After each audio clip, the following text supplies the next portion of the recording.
Hi guys, Art with Miss H here. So I am in Kansas City today. I took a field trip and I am at the Nelson-Atkins Museum of Art. And I thought I'd just pop down for a fun museum trip and show you some of my favorite art pieces along the way. Based on Yelp reviews, the Nelson-Atkins was voted one of the best U.S. museums, and it's no wonder why. They have a fabulous collection, and I've shared quite a few of my favorite pieces from there, but this is just a glimpse of a few of the other treasures that I found really interesting at my visit.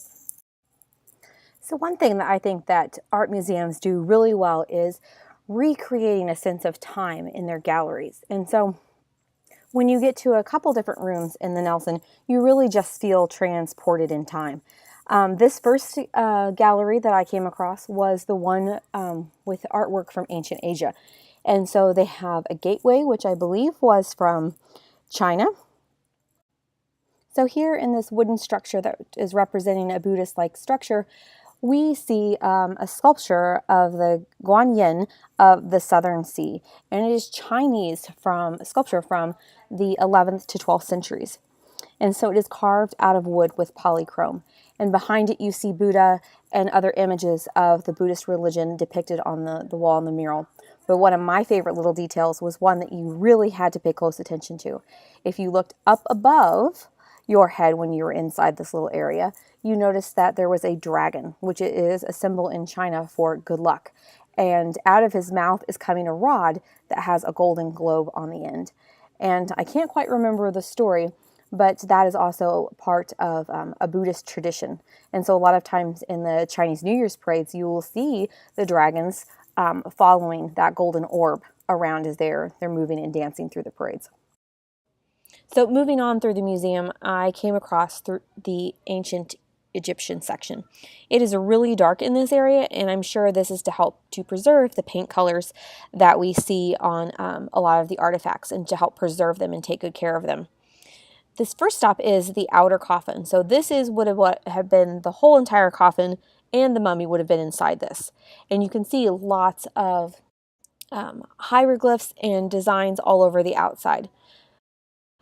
Then, as I look around behind me, I actually see the inner coffin, so what the mummy would have been buried inside. And what's really neat is how they have displayed this so you can see inside the coffin. This is all carved out of wood, and then the detail was carved and painted upon. It's absolutely fabulous. And this is from a noblewoman, and I'm not sure I'm going to pronounce her name right, but I'm going to do my best. And I think it is Marietis, I think. And so the wealthier a person was, the fancier they could be, things they could be buried in. The common person might not have even been mummified, but like I said, the richer they got, the more elaborate their burials could be. And we see how just fancy they can get when you look at the tomb of King Tut in his golden coffin.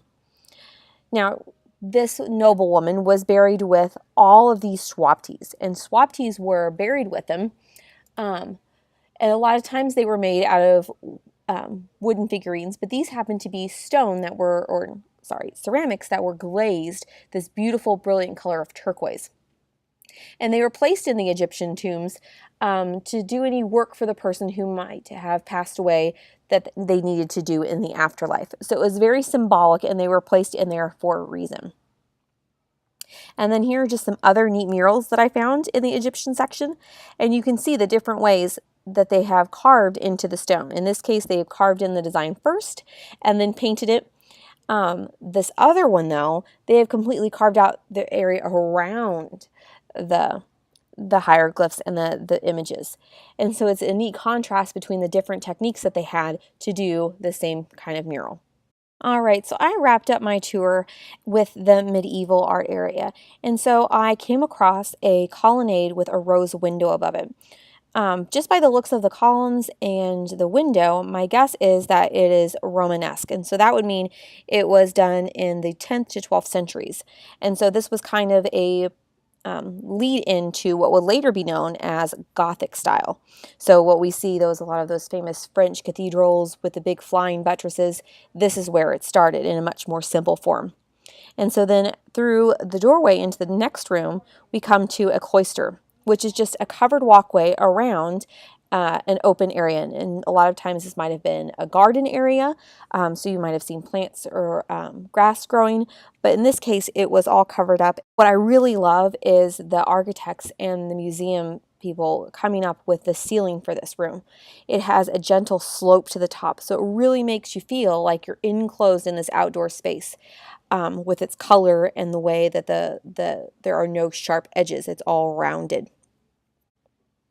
All right, and as you can see through here, through the windows of the cloister, onto the next room is one of the coolest things I've probably seen close up in the whole museum, and that is a knight all dressed up in his suit of armor, and his horse even has protective suit of armor.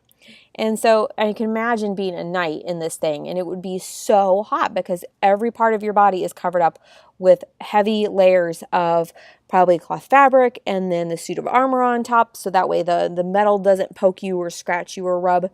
And so you just think how hot you would be in this costume and then or this gear, and then going into battle on top of that.